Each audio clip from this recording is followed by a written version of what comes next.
Baik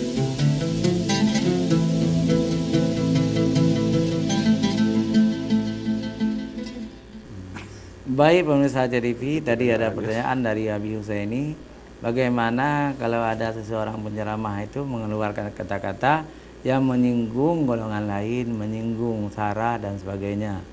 Apakah menurut Al-Quran itu juga termasuk bagian tidak menjaga lisan? Begitu kira-kira ya.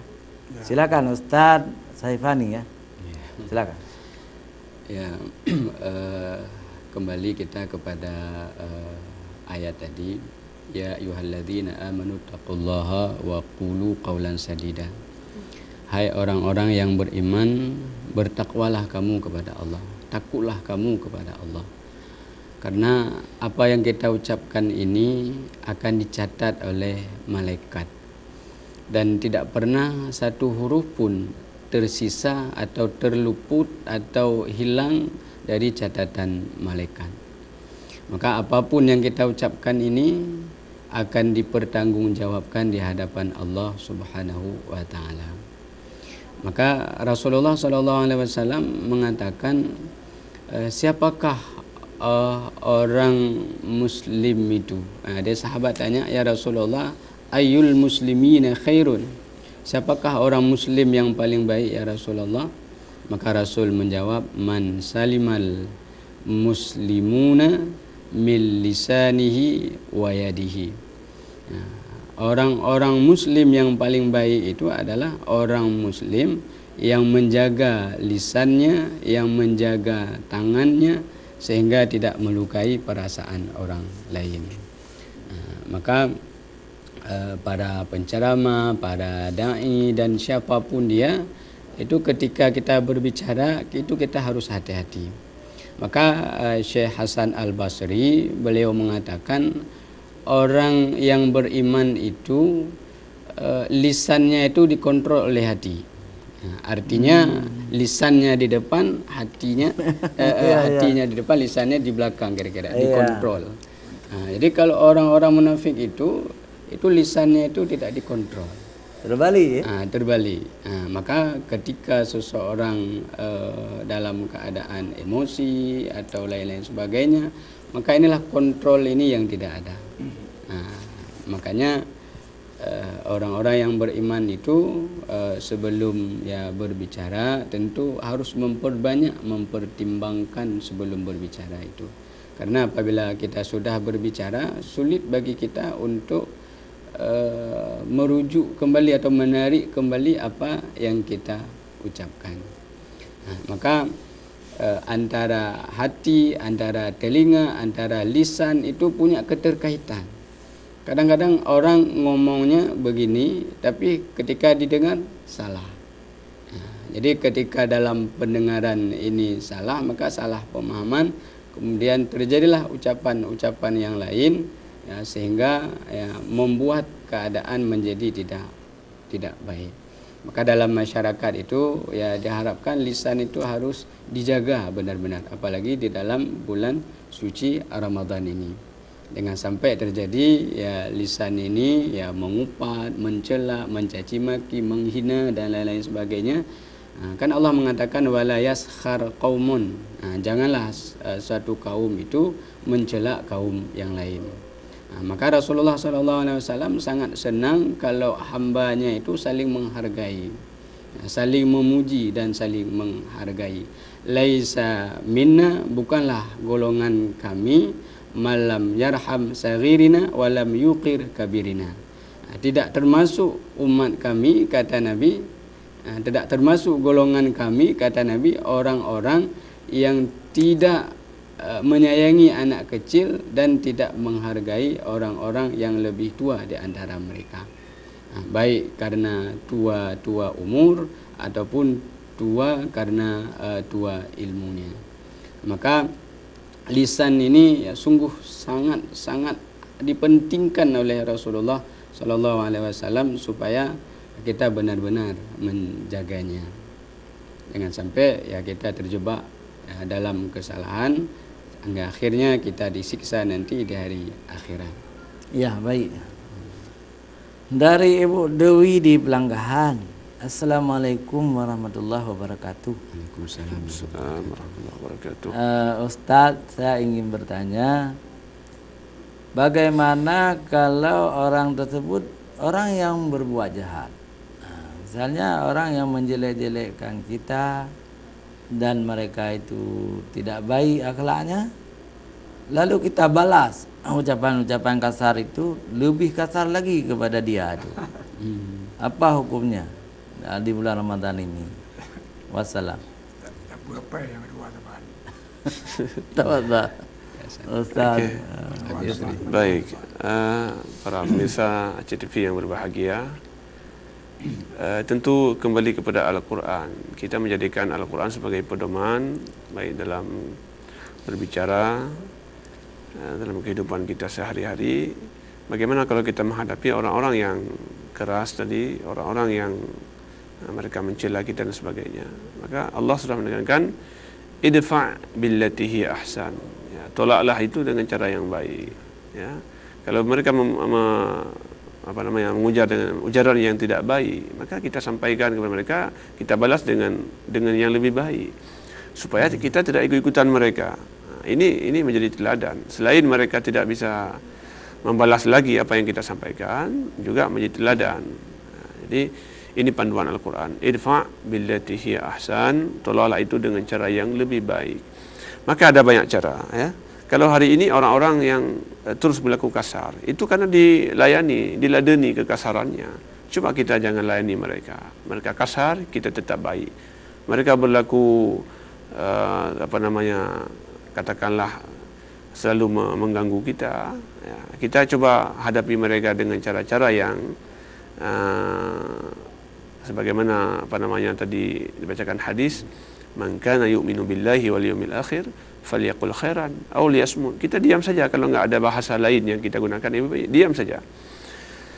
Termasuk dengan orang-orang yang memusuhi kita dan sebagainya. Maka inilah pedoman kita ketika orang-orang yang mereka dengan hari-hari mereka melihat kita barangkali penuh dengan kedengkian dan sebagainya, akan dibalas oleh Allah Subhanahu wa taala. Ketika kedengkian itu memuncak lalu kita tidak membalasnya, mereka akan dipulihkan oleh Allah Subhanahu wa taala. Bagaimana banyak orang Yahudi itu yang masuk Islam pada masa Rasulullah, justru karena melihat Rasulullah itu seperti orang dingin yang menghadapinya, maka mereka akan sembuh daripada sifat kedengkian, maka berbalik menjadi pendukung Rasulullah sallallahu alaihi wasallam. Ya, Ustaz Agustri telah menjelaskan. Pemirsa TV, baru 2 masuk SMS, kami menunggu yang lain. Ya. Kami juga menunggu telepon langsung. Silakan guru-guru kami, pemirsa TV semuanya, silakan nelpon langsung bertanya kepada Ustaz kita. InsyaAllah Ustaz ini hari ini 2 siap menjawab pertanyaan tentang seluk-beluk puasa kita. Silakan saja, kami tunggu. Ketika telepon tidak ada, kita masih ada Abi Husaini yang ingin bertanya. Silakan Abi. Terima kasih Ustaz Rizal dan Ustaz kita yang muda-muda ini. Ini Ustaz, ini bukan bulan puasa. Banyak orang masakit bingkai, emosi, marut-marut. Bukan tahu mana betul di mana. Kira macam tu lah. Bagaimana hukum puasa bagaimana hukum puasa tu? Apa batal puasa? Marut, bingkai, emosi. Bagaimana hukumnya? Ya, kembali kepada hakikat puasa. Jadi salah satu tujuan puasa itu kan melatih kesabaran. Jadi syahrus sabri, bulan puasa itu adalah bulan sabar. Maka disinilah pelatihan kita di saat perut lapar, di saat kita capek dan lain-lain sebagainya. Maka kadang-kadang emosi itu naik dia, muncul dia. Apalagi kalau ada masalah-masalah pribadi atau masalah dengan kantor atau masalah dengan istri, kemudian muncul emosi yang sangat luar biasa. Maka di saat seseorang muncul emosinya itu, sehingga keluarlah kata-kata yang tidak enak didengar. Kata-kata carut marut gitu kan, kata-kata temenak bahasa Aceh. Maka dalam masalah ini tentu akan mengurangi pahalanya.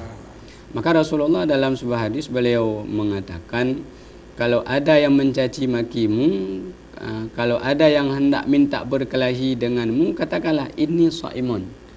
Artinya tidak membalas. Saya sedang berpuasa. Ini shaimun, saya sedang berpuasa. Artinya kita latih kesabaran kita. Jadi ada orang yang hendak memukul kita, jangan. Saya ini sedang puasa. Jangan kita berkelahi cukup dalam menarik puasa. itu. Jangan lawan. Jadi saya turun rekonsiliasi kembali. Bercerita masalah mah. Ya. Ini cerita dari guru kita semua, Ya. Profesor Dr. Muslim Ibrahim. Ya. Waktu itu beliau tahun 89, belum profesor ya, sudah doktor. Jadi beliau belum punya mobil, Ya. berdiri di Simpang 5, Simpang 5 menyetup lebih-lebih. Menyetup lebih-lebih. Tapi Pak Muslim menyetup yang baru di belakang itu. Jadi lebih-lebih di depan tua, langsung di yang tua itu sudah lewat, dipanggil-panggil Pak Muslim. Pak Muslim menunjuk yang baru itu dia mau naik yang baru itu. Jadi supir itu nggak kenal siapa tuh. Dengan bahasa yang paling kasar dia maki-maki Dr. Muslim. Kan? Kita tidak enak mengulang di sini. Pokoknya paling kasar. Tapi Dr. Muslim tersenyum dan mengatakan lun puasa. Itu saya ini sudah sering-sering mengulang karena saya dengar langsung dari beliau. Itu terjadi tahun 1989. Berarti seperti itu ya. Jangan kita lawan kemarahan itu dengan kemarahan. Betul. Marah itu kan ibarat api. Sedangkan diam itu ibarat air. Jadi ketika api dengan air itu kita satukan, jadi hilang kemarahannya. Bahkan kalau ada orang yang sedang memarahi kita, kalau kita nggak meladeni, itu orang itu akan diam sendiri dia. Tapi kalau kita ikut balas, jangan jauh, dengan istri juga umpamanya, itu akan muncul terus api yang besar. Jadi menarik ya Pak Agus Ri ya. Mungkin Al-Quran memberi beberapa kiat atau petunjuk tentang menjaga lisan dan hati. Bagaimana? Ya, jadi maka dalam Al-Quran Allah menyebutkan inna hadzal Qur'an yahdi lillati hiya aqwam. Al-Quran ini memberikan petunjuk kepada jalan yang lebih lurus. Ya. Maka termasuk tadi dalam menjaga lisan kita. Dalam Al-Quran Allah menyebutkan tentang bagaimana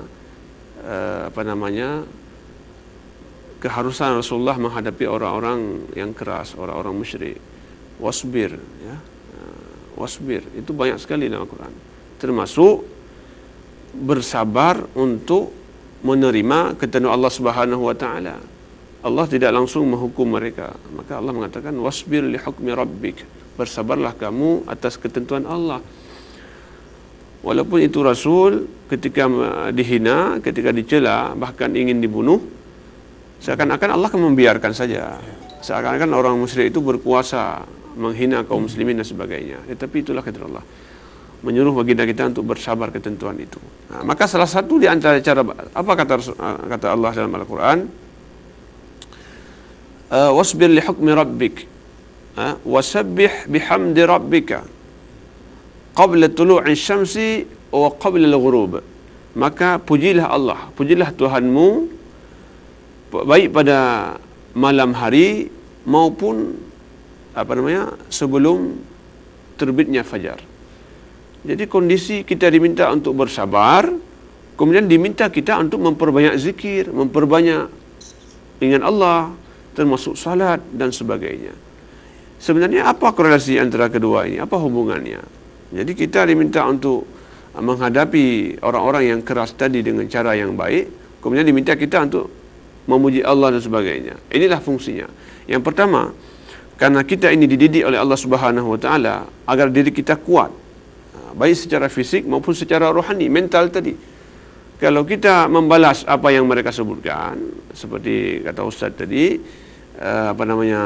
misalnya kita tidak diam membalasnya, maka kita ini tidak termasuk orang-orang yang kuat. Maka Rasulullah mengatakan, orang yang kuat itu bukanlah orang yang pandai bergulat, tetapi orang yang kuat itulah orang yang sabar. Maka dengan kesabaran, macam tadi karena marah itu adalah api, dengan kesabaran maka pelan-pelan dia akan padam. Maka Rasulullah menganjurkan kita, ketika kita marah, hendaklah kalau kita sedang berdiri maka duduklah. Kalau sedang duduk marah maka berbaring. Kalau berbaring juga marah, misalnya masih marah juga, maka berwuduklah. Ada Ustaz. Maka insya-Allah akan padam. Telepon dulu ya. Assalamualaikum. Waalaikumsalam. Alhamdulillah. Silakan Bapak Hashim. Dalam agama kita sering sekali disebut hati, diulang-ulang ya. Iya. Seingat saya, otak hampir-hampir nggak pernah disebut. Iya. Islam mengabaikan otak. Iya. Yang kedua, membaca Al-Quran, mengingat Allah. Saya rajinlah membaca Al-Quran. Tapi bagaimana membuat hati ini tenang setelah membaca Al-Quran? Iya. Yang juga galau, selalu nampak susah. Nah, apa syarat saya dalam membaca Al-Quran? Terima kasih.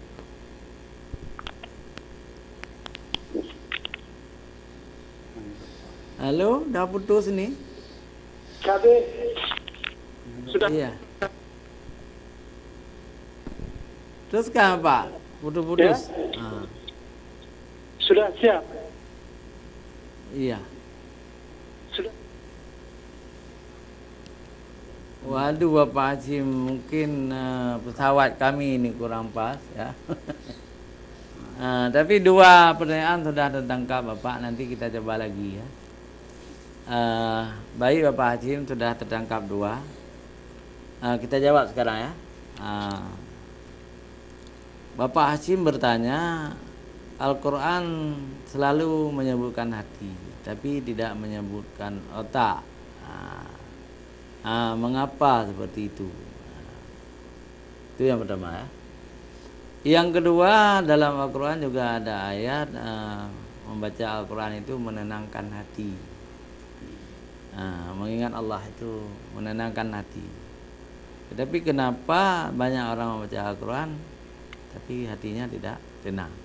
Itulah kira-kira yang kita tangkap ya. Karena pesawat telepon itu kurang pas tadi.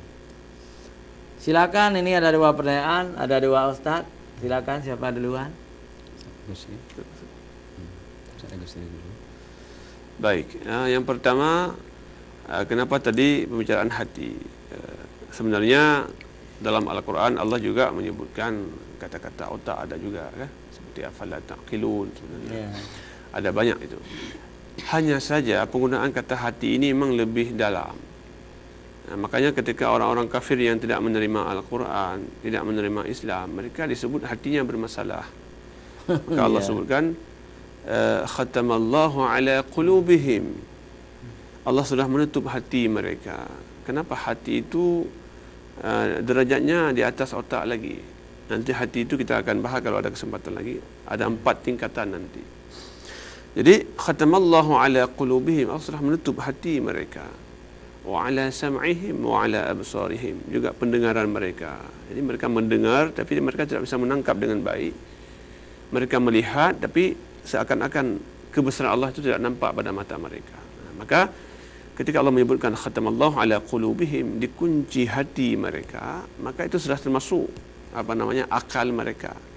Yang nampak adalah hawa nafsu mereka. Ya. Jadi yang nampak, yang mereka sampaikan argumentasi itu, in hadza illa asatirul awwalin, mereka menolak apa ini tidak lain, ini hanyalah cerita-cerita orang dulu. In hadza illa sihrun mubin, inilah sebuah sihir dan sebagainya. Itu hawa nafsu mereka yang nampak seperti logika, otak main karena otak di atas. Ketika hati terkunci, maka otak pun nampak tidak berjalan waras. Maka kemudian dalam ayat ini Allah sebutkan, misalnya lahum qulubul la yafqahuna biha. Mereka punya hati tapi mereka tidak memahami. Sering kita menggunakan otak itu untuk memahami, tetapi di sini Allah mengatakan mereka punya hati tapi tidak bisa memahami, karena hati memang di atas derajat daripada otak itu. Ya, baik dulu Ustaz Agus Sri. Pemirsa jangan kemana-mana, kita lanjutkan setelah jeda iklan berikut.